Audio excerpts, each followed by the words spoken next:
Pour gérer les retraits d'un paragraphe, en plus des outils disponibles dans la règle, vous pouvez travailler aussi avec la fenêtre paragraphe.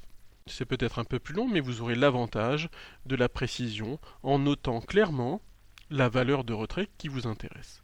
Ouvrons cette fenêtre paragraphe et vous pouvez constater que le réglage des retraits se positionne sur le deuxième chapitre de cette fenêtre de paragraphe. Vous pouvez y régler très précisément le retrait gauche, le retrait droite, le retrait de première ligne.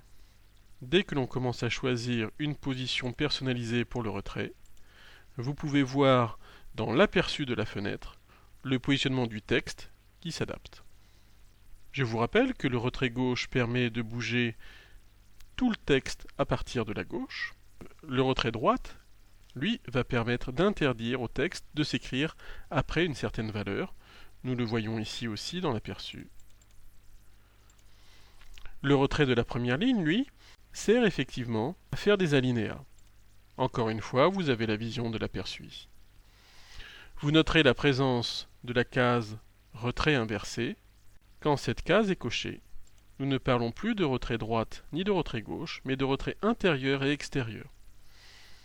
Cette case est essentiellement utile lorsque l'on travaille sur des mises en page en vis-à-vis, ce qui est plutôt rare en bureautique courante. Je décoche donc l'option et je vais valider mes réglages. Le retrait gauche m'a poussé tout le texte ici sur la valeur qui a été programmée.